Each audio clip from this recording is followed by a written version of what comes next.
أعوذ بالله السميع العليم من الشيطان الرجيم. بسم الله الرحمن الرحيم. الحمد لله رب العالمين، والصلاة والسلام على أشرف الأنبياء والمرسلين سيدنا محمد وعلى آله وصحبه أجمعين.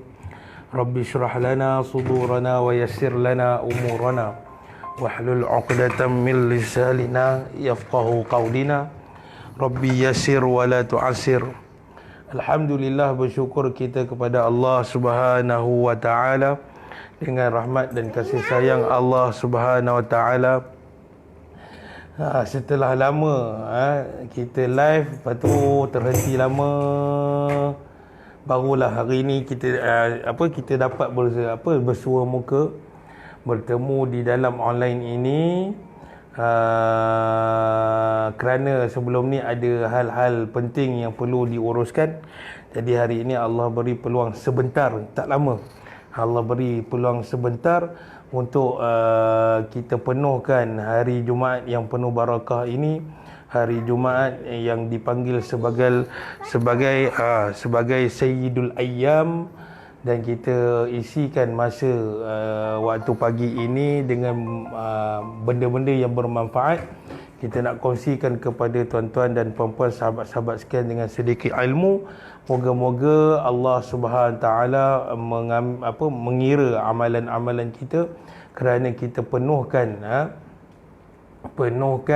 hari-hari kita ini dengan belajar ilmu.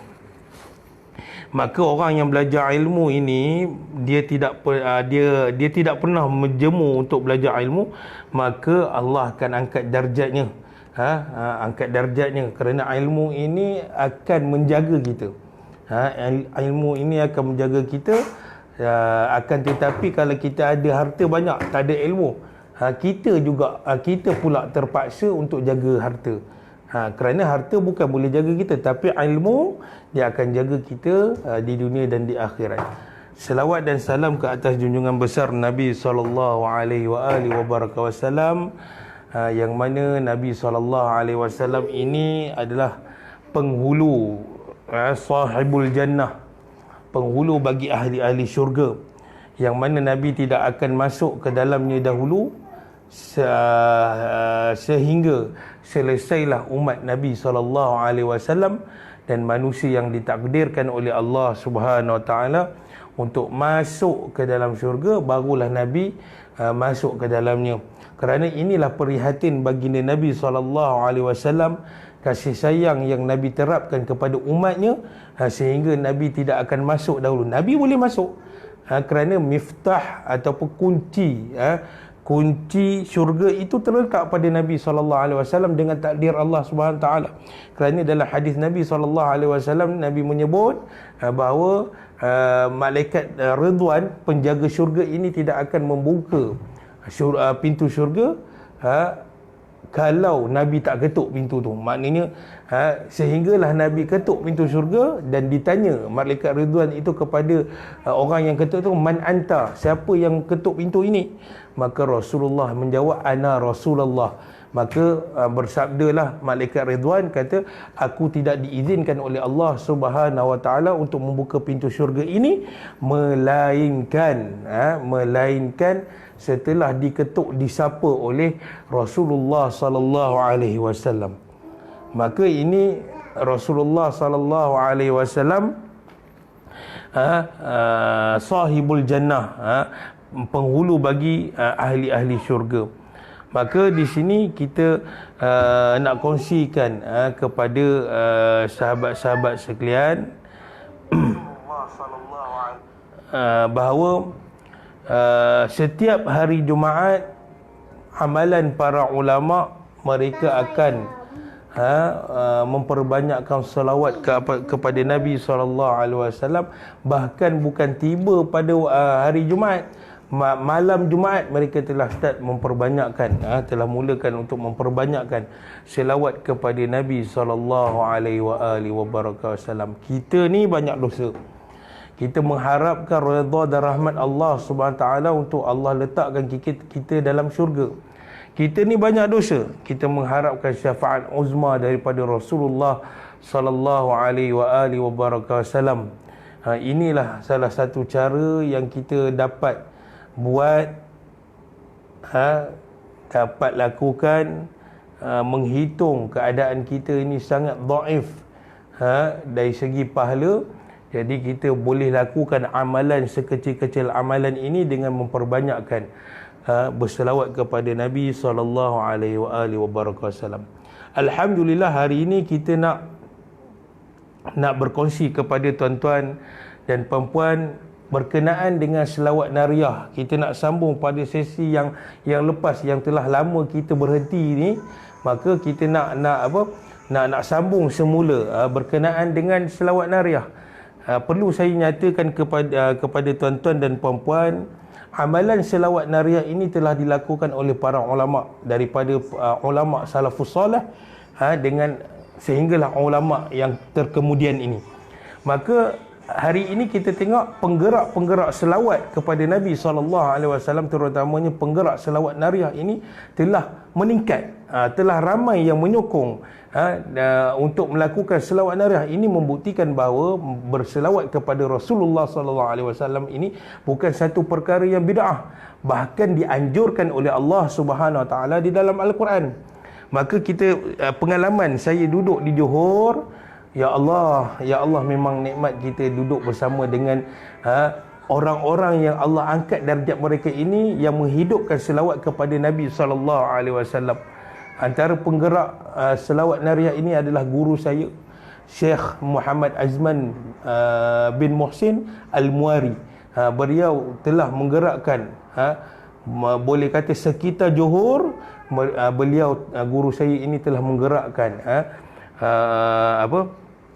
pembacaan selawat nariyah seluruh negeri Johor. Ya Allah, bagaimana keadaan para ulama kita ini. Allah beri kekuatan kepada mereka, tenaga, wang ringgit, masa untuk menggerakkan pembacaan selawat nariyah ini. Ya Allah berkatilah guru-guru kami, ya Allah. Maka hari ini saya nak sambung sedikit berkenaan dengan selawat nariyah. Perlu disebabkan lama telah kita tinggal, saya perlu membaca sedikit sekali lagi pembacaan selawat nariyah ini. Kita akan baca sedikit, kita akan baca 2 kali ataupun 3 kali selawat nariyah, dan saya akan nyatakan dalil-dalil yang membolehkan kita membaca selawat nariyah. Dan di dalam selawat nariyah ini, sekali lagi saya nyatakan bahawa ada 6 permohonan, ada 6 doa yang kita mohon kepada Allah Subhanahu Wa Taala melalui keberkatan baginda Nabi SAW. Jadi kita akan baca, yang mana dah hafal, dah tahu, boleh baca sama-sama, ataupun yang akan menonton video ini, jom kita baca sama-sama. Kita ajak ahli keluarga supaya kita dapat membaca selawat nariyah ini. Tak boleh banyak pun, dapat sikit pun jadi kita istiqamah. Kita akan mulakan. Allahumma salli salatan kamilah wa sallim salaman tamman ala sayyidina Muhammadin alladhi tanhallu bihil uqad wa tanfariju bihil kurab wa tuqda bihil hawaij wa tunalu bihir raghaib wa husnul khawatim ويستسقى الغمام بوجهه الكريم وعلى آله وصحبه في كل لمحة ونفس بعدد كل معلوم لك اللهم صل صلاة كاملة وسلم سلاما تاما على سيدنا محمد الذي تنحل به العقد وتنفرج به الكرب وتقضى به الحوائج وتنال به الرغائب وحسن الخواتيم ويستسقى الغمام بوجهه الكريم وعلى آله وصحبه في كل لمحة ونفس بعدد كل معلوم لك اللهم صل صلاة كاملة وسلم سلاما تاما على سيدنا محمد الذي. Yang pertama kita mohon kepada Allah Ta'ala, tanhallu bihil uqad. Yang kedua, wa tanfariju bihil qurab. Yang ketiga, wa tuqda bihil hawaij. Yang keempat, wa tunalu bihir raghaib. Yang kelima, wa husnul khawatim. Dan yang terakhir, wa yustasqal ghamamu biwajhihil karim. Wa ala alihi wa sahbihi fi kulli lamhatin wa nafasin bi'adadi kulli ma'lumin lak. Jadi ada 6 permohonan kita kepada Allah Subhanahu wa taala melalui keberkatan baginda Nabi sallallahu alaihi wasallam, yang kita mohon, ada 6 di dalam selawat nariyah ini. Moga-moga kita membaca selawat ini, Allah hindarkan kita daripada segala penyakit dan virus-virus. Moga-moga dengan kita membaca selawat ini, Allah sejahterakan ahli keluarga kita, Allah damaikan ahli keluarga kita. Moga-moga dengan kita membaca selawat ini, Allah jadikan kematian kita ini kematian yang husnul khatimah. Moga-moga yang paling kita nak sangat adalah selain yang pertama kita mendapat rahmat dan redha Allah Subhanahu taala, yang keduanya yang paling besar yang kita inginkan adalah kita dapat berjumpa dan melihat wajah sebenar baginda Nabi sallallahu alaihi wasallam. Maka hari ini saya nak kongsikan kepada tuan-tuan dan puan-puan permohonan kita yang keempat dalam selawat nariyah ini. Yang disebut dalam selawat nariyah ini adalah watunalu bihir raghaib. Watunalu bihir raghaib. Baik. Apakah yang dimaksudkan dengan watunalu bihir raghaib? Iaitu makna watunalu bihir raghaib yang dikatakan oleh guru kami, segala keinginan bisa dicapai sebab berkat Nabi SAW.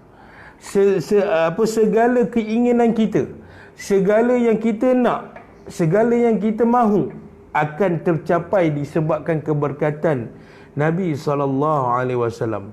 Perlu difahami di sini adalah bahawa bukanlah Nabi SAW ini pemberi nikmat.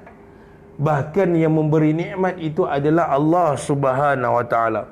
Tetapi melalui keberkatan baginda, keberkatan, keagungan, kemuliaan yang Allah berikan kepada baginda itu, dan kita bertawassul kepada Rasulullah sallallahu alaihi wasallam, maka Allah mengangkat doa itu dan Allah akan makbulkan.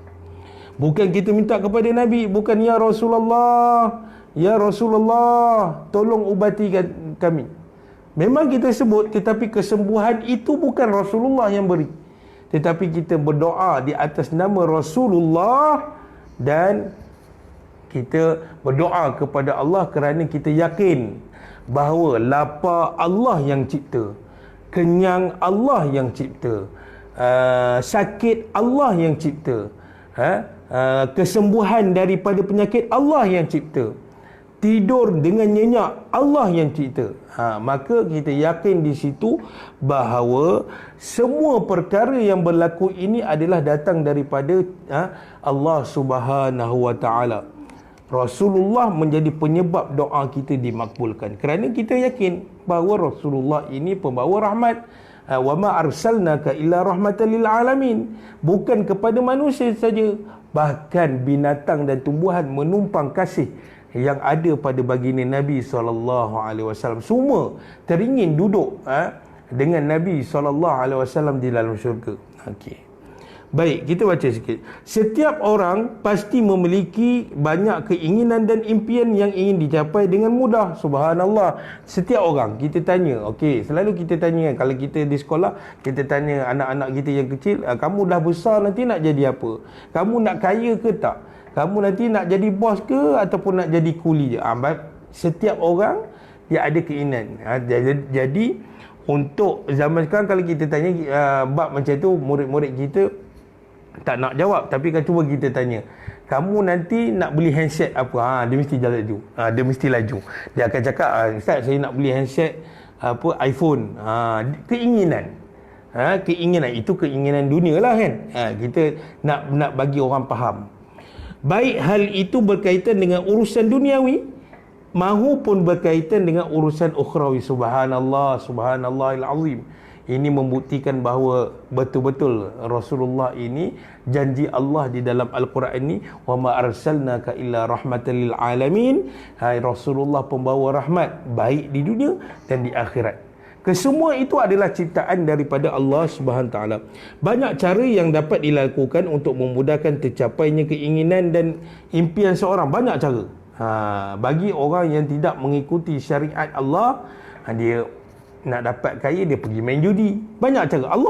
Allah beri, tetapi Allah tidak meredai perbuatannya. Bagi orang yang mukmin, dia mencari kerja yang halal dan dia dapat gaji, maka Allah meredai perbuatannya.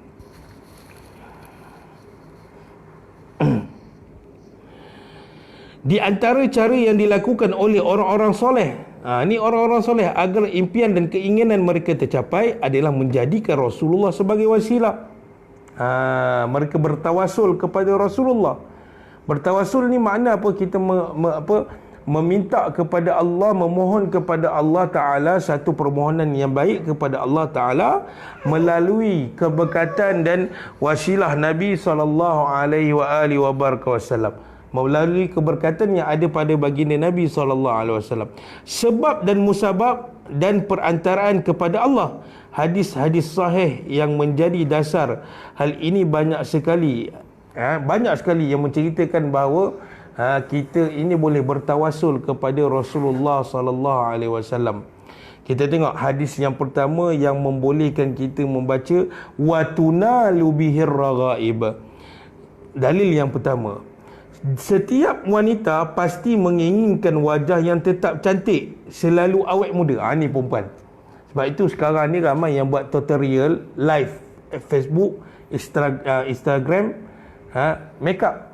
Tetapi jaga-jaga orang wanita yang melakukan lebihan make upnya, takut-takut dia jatuh ke dalam satu dosa yang dipanggil sebagai tabarruj. Tabarruj ini melebih-lebihkan, padahal kulitnya hitam, bila orang tengok nampak putih. Putih itu bukan kerana kulitnya, tetapi kerana bedak yang disapu. Jadi kita takut tabarruj. Jadi suami-suami yang ada isteri ataupun abang-abang yang ada adik perempuan, pesan kepada mereka ini nak berhias biar di dalam rumah. Di luar rumah ala kadar cukup, tapi janganlah sampai nampak macam orang gila.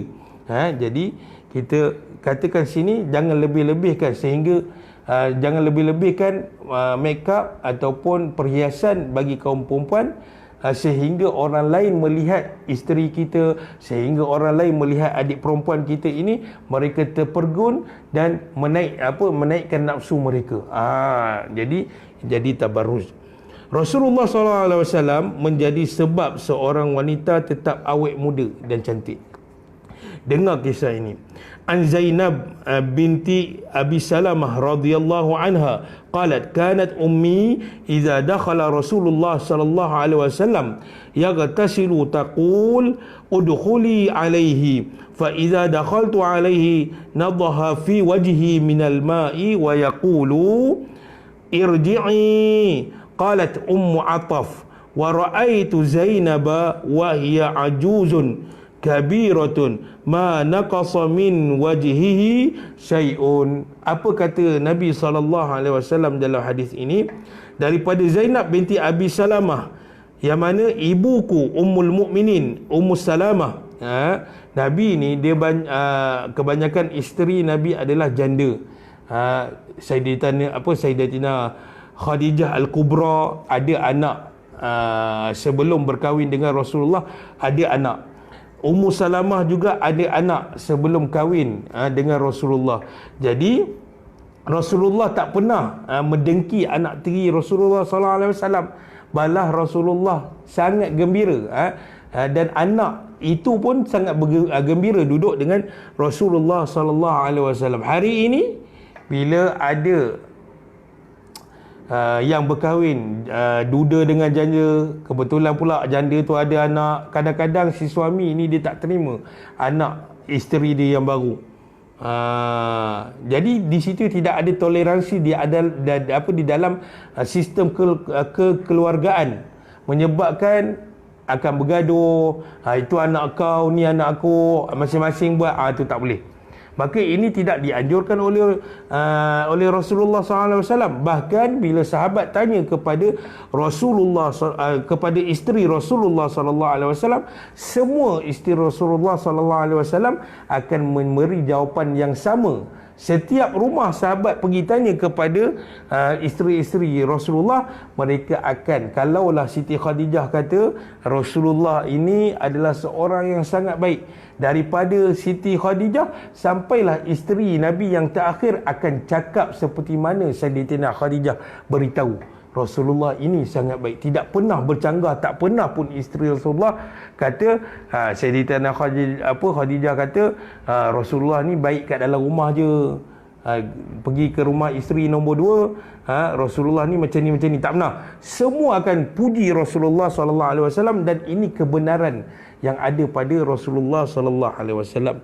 Maka ibu kepada Zainab ini, maka apabila Rasulullah pulang kepada rumah Ummu Salamah, dan Ummu Salamah sebelum berkahwin dengan Rasulullah dah ada anak yang bernama Zainab, maka apabila Rasulullah pulang ke rumah Ummu Salamah dan mandi, maka Ummu Salamah ni akan berkata kepada Zainab, anak dia ni, masuklah kamu ke dalam Rasulullah. Maknanya pergilah kepada Rasulullah tu. Tapi kena faham di sini, bukanlah Rasulullah ini membuka aurat di depan anak perempuannya. Bukan, tidak. Maknanya baru Rasulullah masuk dalam bilik air untuk mandi, sebelum Rasulullah teruskan mandiannya, Ummu Salamah suruh pergi, suruh Zainab ni pergi kepada Rasulullah tu cepat-cepat sebelum Rasulullah memulakan mandian Rasulullah SAW. Maka apabila aku masuk, ni Zainab berkata, apabila aku masuk ke dalam tempat Rasulullah nak mandi tu, beliau akan memercikkan kepada wajahku. Nabi akan ambil air, Nabi akan percikkan air itu kepada muka Ummu Salamah. Maka setelah dipercikkan, barulah Ummu Salamah ni Zainab ini keluar balik daripada tempat mandian Rasulullah. Dan seorang perawi mengatakan apabila melihat wajah Zainab, anak kepada Ummu Salamah ini, dia berkata perawi hadis ini mengatakan bahawa ketika aku melihat Zainab telah lanjut usia, wajahnya tidak kurang sedikit pun. Apa makna hadis ini? Yang dimaksudkan wajah Zainab ini tidak kurang sedikit pun. Guru kami menulis dan menukilkan syarahan ini. Hadis ini hadis sahih. Takkan kita nak menafikan bahawa ini tak boleh digunakan. Ini hadis sahih. Hadis sahih yang diriwayatkan Ibnu Asir dan diriwayatkan oleh Imam At-Tabarani dalam Al-Mu'jam Al-Kabir. Maka hadis sahih ini dikatakan oleh guru kami, hadis sahih ini menjelaskan bahawa apabila Rasulullah SAW mandi di rumah Ummu Salamah, maka Ummu Salamah ini akan menyuruh puterinya yang bernama Zainab binti Abi Salamah, yang masih kecil ketika itu, menghampiri beliau. Seperti mana yang kita bacakan dalam hadis, yang mana Ummu Salamah suruh Zainab ini masuk ke dalam Rasulullah bersama Rasulullah, dan ketika Zainab ini masuk bersama Rasulullah SAW, Nabi akan memercikkan air ini kepada wajah Zainab ini, dan Zainab pun akan kembali keluar daripada tempat mandian Rasulullah. Kata para ulama, berkat daripada percikan air itu, Rasulullah percikkan air itu kepada wajah Zainab, berkat percikan yang datang daripada tangan Nabi SAW, wajah Zainab binti Abi Salamah meskipun usianya lanjut hampir kepada 100 tahun, tetapi kelihatan wajahnya tetap berseri seperti ia masih muda, berkat daripada tangan Rasulullah. Itu mereka ini hidup di zaman Rasulullah. Apatah lagi kita yang jauh dengan Rasulullah, yang telah Rasulullah tinggalkan 1441 tahun hijrah. Maka apatah lagi kita yang memerlukan syafaat Nabi SAW. Maka dalil ini, kata ulama, membolehkan kita membaca selawat nariyah. Subhanallah, subhanallah. Ini saya ceritakan kepada tuan-tuan, tawasul manusia kepada Rasulullah. Mereka ini bertawasul kepada Rasulullah sallallahu alaihi wasallam, yang mana ketika itu Rasulullah masih hidup.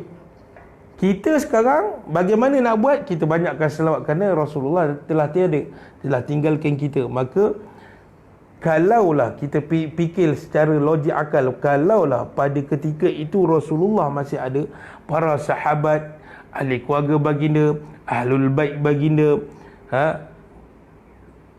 menggunakan keberkatan yang ada pada Rasulullah sallallahu alaihi wasallam itu, dibolehkan. Dan Nabi tidak pernah berkata kepada sahabatnya, tidak pernah berkata kepada ahli keluarganya, engkau syirik kerana engkau minta dekat aku.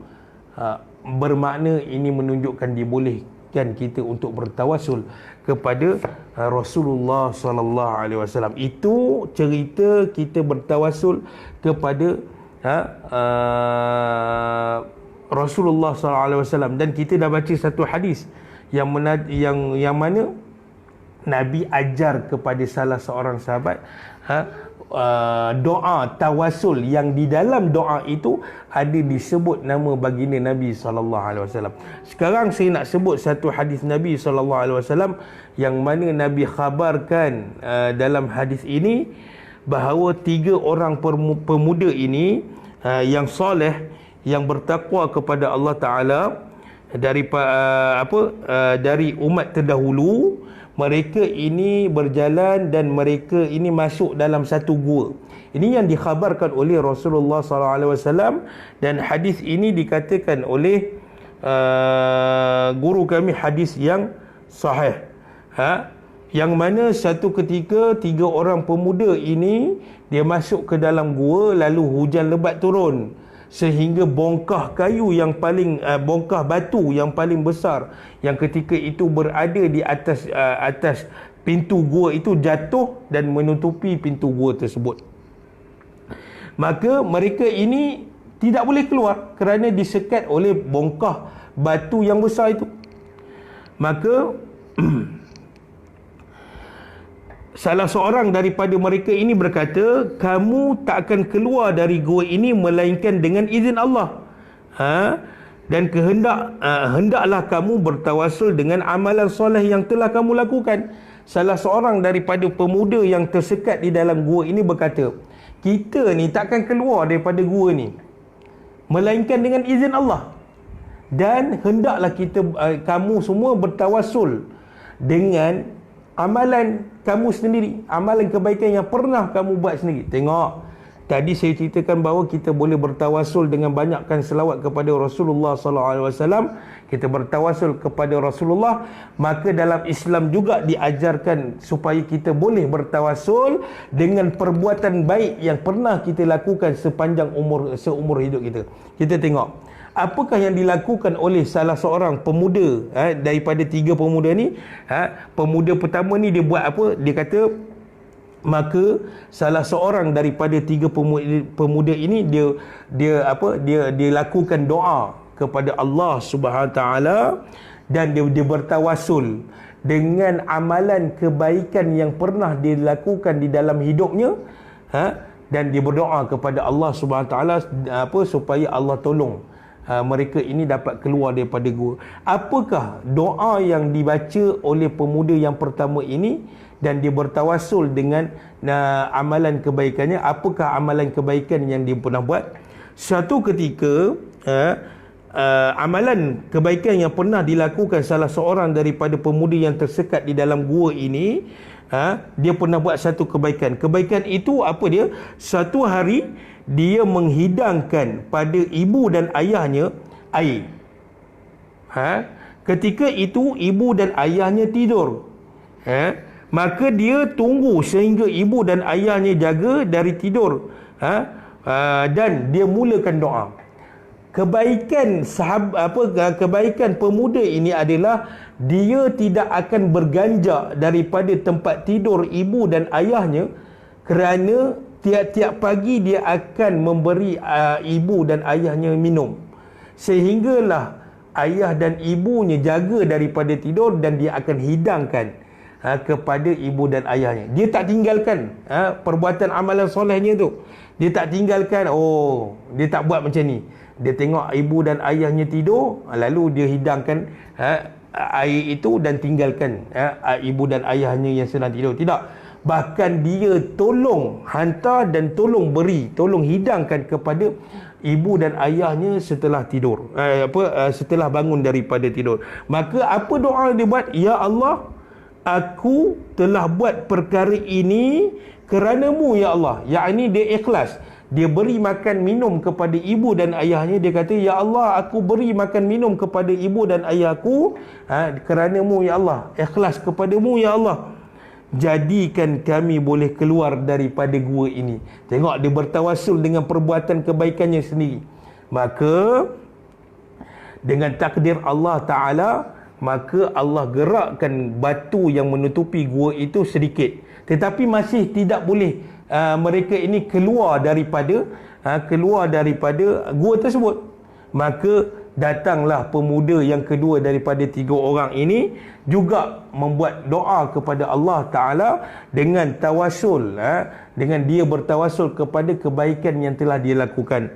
Yang kedua ini dia bertawasul dengan amalan dia juga. Amalannya, suatu ketika datang sepupu perempuan, perempuan, pemuda yang kedua ni datang sepupu perempuannya ke rumahnya, yang mana sepupunya datang ke rumah untuk minta bantuan, tetapi dia mahu buat zina. Maknanya sepupu perempuan ni dia datang ke rumah pemuda ini, maka minta bantuan. Bila minta bantuan, pemuda ini dia meletakkan syarat, kalau macam tu, kalau nak aku bantu, maka kau kena melakukan zina dengan aku. Maka dia tidak mampu untuk berbuat zina, tapi sepupunya pesan kepadanya jangan buat zina. Sepupu kepada pemuda ini adalah wanita yang soleh, dan dia berpesan kepada pemuda ini. Dia kata, kalau macam tu aku tak naklah minta bantuan kepada engkau, dan aku pesan kepada engkau, tolong jangan buat zina. Maka disebabkan pesanan sepupunya, maka dia tersedar daripada percakapannya itu, yang minta kepada sepupunya, yang mintakan bantuan kepadanya untuk melakukan zina. Maka dia tersedar daripada kesilapan itu, dan dia tinggalkan perbuatan itu, dia tak buat zina itu kerana Allah Ta'ala, dan dia telah memberi duit yang banyak kerana Allah Ta'ala. Maka dia pun berdoa kepada Allah Subhanahu Ta'ala, ya Allah, aku pada mulanya telah menyebut kepada sepupu aku yang minta bantuan kepada aku untuk melakukan zina dengannya, dan dibalas oleh sepupuku, dan dia pesan kepadaku jangan buat zina, tinggalkan zina. Maka aku tersedar daripada pesanan itu, dan aku menyesal di atas perbuatan aku minta dilakukan zina. Maka aku tinggalkan perbuatan zina ini kerana Allah ya Allah, dan aku berikan bantuan ini kerana-Mu juga ya Allah. Maka dengan takdir Allah, pemuda ini setelah habis berdoa, dengan takdir Allah Subhanahu Ta'ala, pintu itu buka sikit lagi. Tapi masih lubang yang ada itu, masih 3 orang ni tak dapat keluar daripada gua itu. Maka pemuda yang ketiga juga dia bertawasul kepada dia bertawasul dengan amalan kebaikannya. Amalan kebaikan pemuda yang ketiga ini apa dia? Dia melakukan, dia ni seorang bos, dia melakukan amalan soleh, dia berbaik-baik dengan pekerjanya, dia membantu pekerjanya yang susah.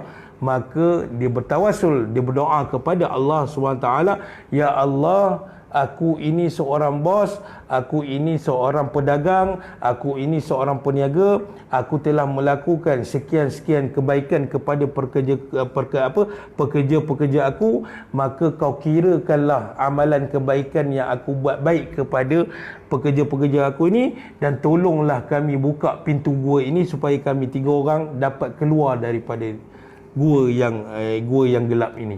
Maka takdir Allah SWT, Allah gerakkan batu tu sehingga bila Allah habis saja doa pemuda ketiga ini, Allah takdirkan mereka ini dapat keluar daripada gua ni.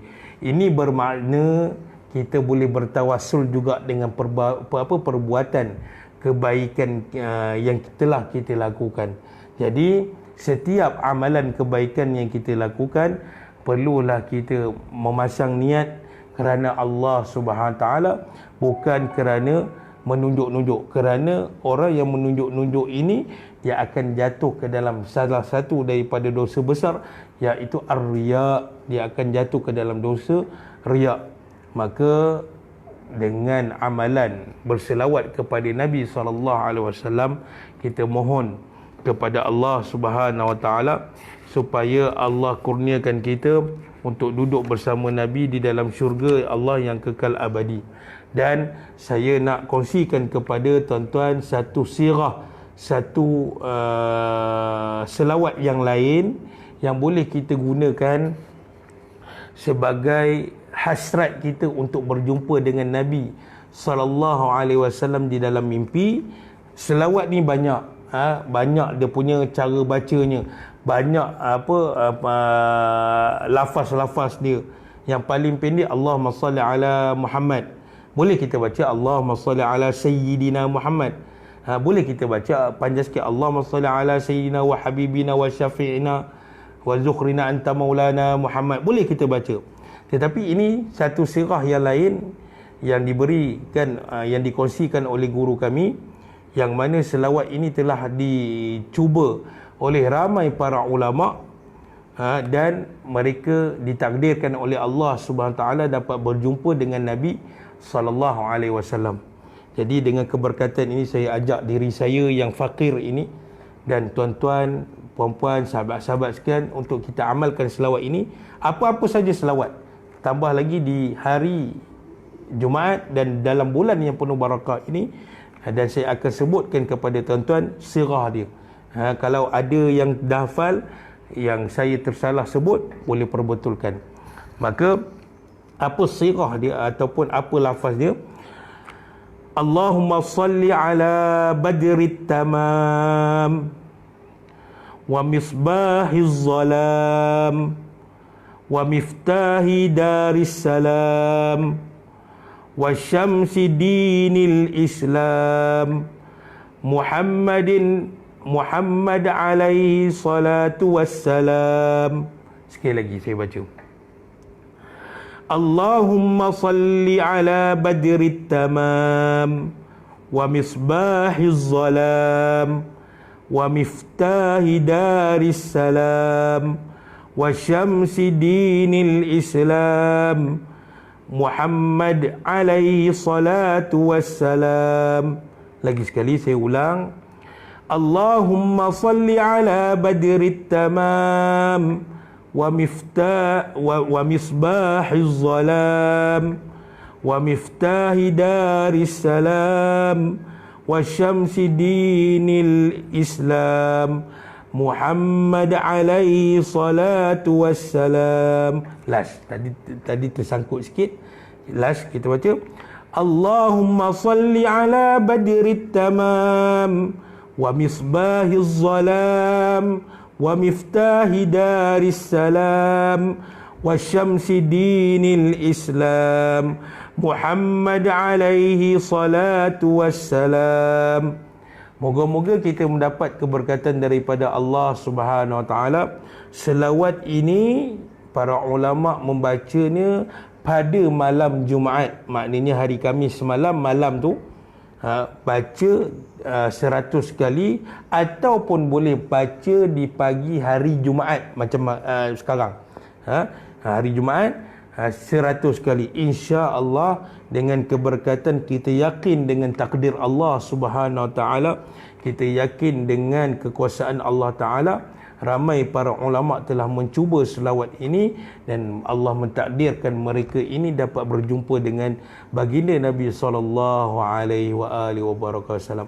Moga-moga bermanfaat apa yang telah disampaikan, dan niat hasrat saya buat live ini bukanlah untuk menunjuk-nunjuk, tetapi untuk menyendarkan diri saya, dan saya nak ajak kepada sahabat-sahabat sekian, tuan-tuan dan puan-puan, sama-sama kita amalkan. Moga-moga amal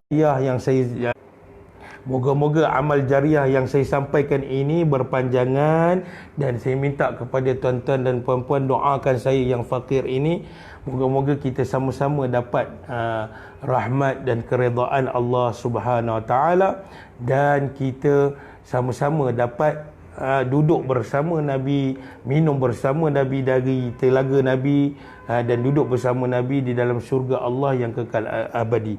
Mohon maaf kalau ada terkasar bahasa, mohon maaf kalau membuatkan tuan-tuan dan puan-puan terasa hati, dan mohon maaf kerana tempoh yang saya berikan sebelum ini, jaraknya sehingga hari ini panjang panjangnya cuti. Jadi saya berhenti ketika itu disebabkan ada hal-hal yang tidak dapat dielakkan. Jadi hari ini Allah takdirkan untuk kita bersua kembali. Jadi dengan pembacaan selawat nariah ini sama-sama kita dapat manfaat, dan insya-Allah ada peluang kita akan jumpa sekali lagi. Jadi saya akhiri dengan aqulu qauli hadza wa astaghfirullah li wa lakum. Wassalamualaikum warahmatullahi wabarakatuh.